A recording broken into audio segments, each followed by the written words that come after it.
world of YouTube. Dolly Lynn Sparkles here, and I'm going to share with you my February favorites and what I think is going to be big fashion-wise coming this spring. Because March is right now, because it is March 1st. Let's start off with hair care. I only have one hair care product that made it into my favorites this month, and it is the Surface Awaken Mist. It is a leave-in conditioner that you put in after you take a shower and you leave it in. Oh, bet you didn't see that coming. Yeah, you did. Yeah, you did. You guys are smart. I use this leave-in conditioner all of January and all of February, and probably part of December too, and I only use that much, and that was every time I washed my hair I put this in afterwards. And I've noticed such an incredible difference in my hair's resilience to combing and brushing and styling. It doesn't damage as easily, and this is like, what? Holy grail status. Holy grail status. Moving right along to skin stuff, I have two products, and the first one is the Kiehl's Travel Tested Solutions Eucalyptus Lip Relief. And let me tell you, it is fantastic for the Chicago winters, because it's winter, so it dries everything out, and this fixes everything. Well, at least for me anyway. I personally put this on at night after my skincare routine, let it soak in. It's just amazing. I also put it on in the morning before I leave for class, and it also makes a good base for lipstick once it, settles and it dries.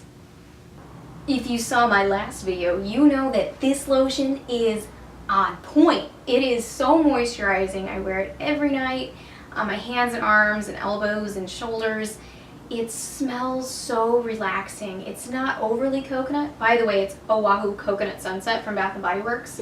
Bath & Body Works has rarely disappointed me on their lotions. Sometimes their smells just don't go with what I like to smell.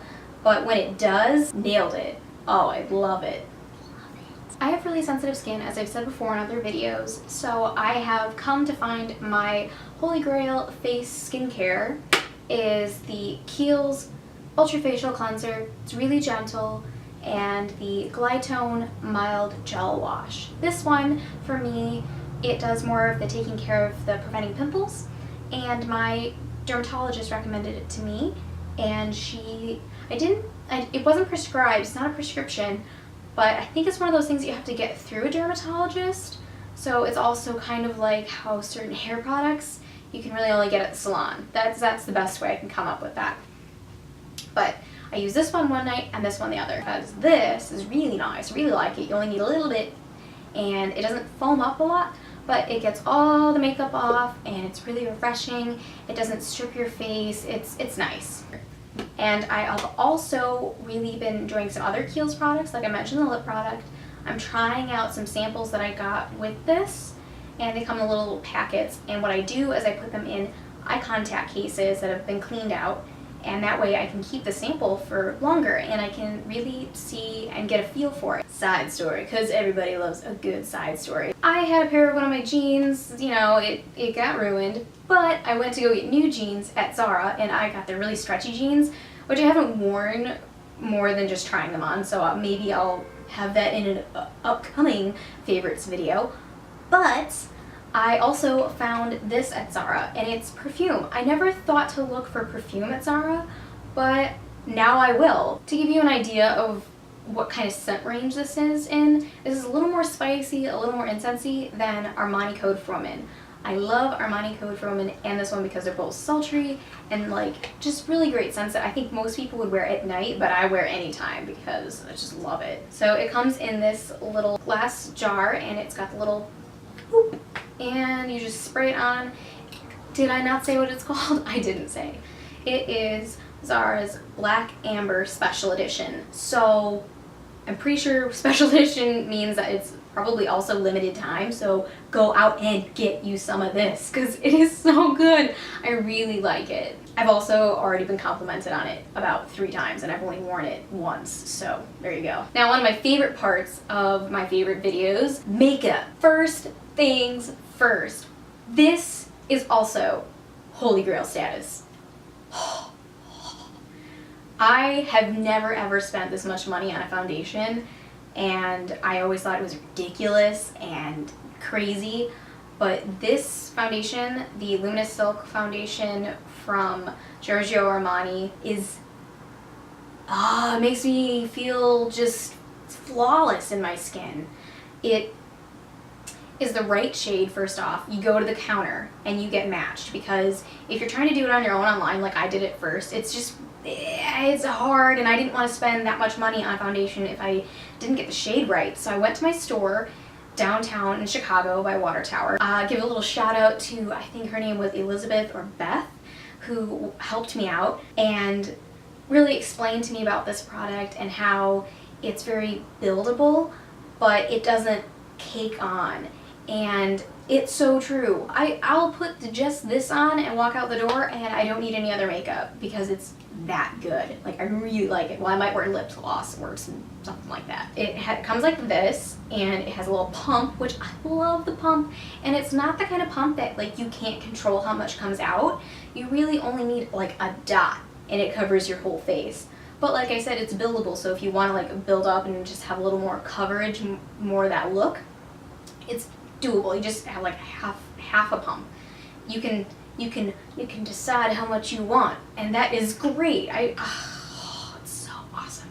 And because you only need a little bit, this is gonna last me ages, and I don't even really need a primer with this. I think the only way I'd ever need a primer if I decided I was gonna go running, but I wouldn't wear makeup if I was running. But there you go. There you go. Because this foundation is so expensive, I thought I'd mention one that's a bit less expensive. That is the Tarte Amazonian Clay 12-Hour Full Coverage Foundation, and that one I am fair beige. So that's a little bit of a comparison, so maybe you can compare so that you know what range of shade to start at. I have been looking for a new concealer since last February. I've tried out like a couple high-end concealers, and I tried out a couple of drugstore concealers. For some reason, no matter what shade, it doesn't matter. It just always looks a little bit orange on me, and I think that's just because I have such pink skin. After a long search, I found NARS concealer.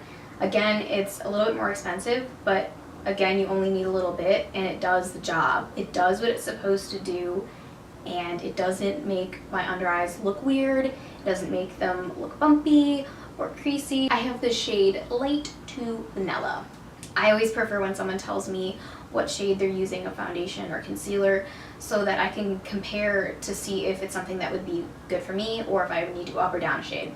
Now again, with mascaras, I have been on the hunt. I've been on the hunt for a good mascara, and I've tried 4 or 5 in the past 2 or 3 years, and they haven't lived up to my expectations, or they were good and ran out and I decided they didn't make any more because of the limited edition and I need something new.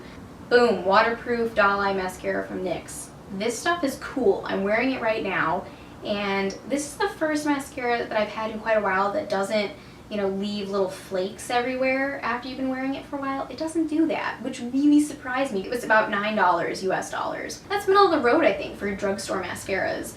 I'm new to NYX products. I got a few lipsticks too, and the one that I've had a chance to wear the most in February is the Street Cred color right here. Oh, it is one of the matte lipsticks, and I really enjoy this. I'm wearing it now. I'm also wearing a lip liner from NYX, which has a little bit of a pinkish rose color.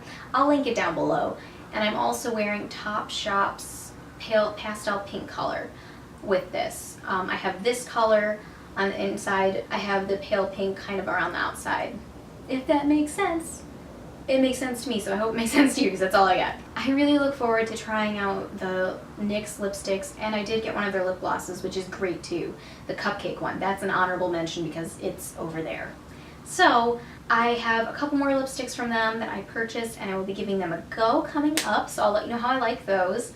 This one is good, especially with what I'm gonna roll into right now is spring stuff. So I've been watching a lot of videos and doing my research on fashion magazines. I think I've got some tips. One of the first fashion pieces that stood out to me were the collars that looked like this. This shirt that I'm wearing is actually really vintage. It was my mother's from California back in the 70s. So there you go. You can ask some family members that had clothes like this back then and see if it'll let you have them. Also, I've noticed that braids are still in. Braids are more straight down the back in a low coney, or I just kind of put them like this so you could see braids, but I made them pretty textured because the textured look is also in with hair. Center part is in. I have it parted over here just because my hair would not cooperate any other way today. The deep side part is in with texture around it. Also, I've noticed that eyeliner of a different color on top or bottom is coming into style again, which I love. That is one of my favorite ways to wear makeup, and I'm so glad that this spring it's gonna be back. I love wearing like a turquoise eyeliner underneath and wearing just like a light line of black on top, or I like wearing white on bottom, which I'm doing right now, and gold liner on top, and then I have kind of a goldish pinkish brown eyeshadow theme going on, which is the Sleek eyeshadow palettes. And for brows, they're a little less structured. They're a little more natural looking, which I appreciate because nobody in my mind has time to sit down and be like, I'm going to surgically put on my eyebrows today with a pencil.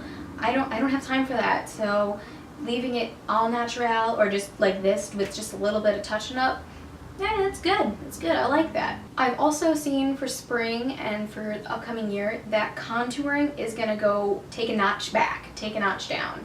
It's gonna be a little less here. It's just gonna be, you wanna look airy. That is the look that is gonna be in, I do believe. And if I'm wrong, I'm wrong. But that's my little heads up for everybody. And I hope you guys are having a good winter, as good a winter as that can be. It's freezing here, so I hope it's warmer where you are. And I will catch you all soon. Bye!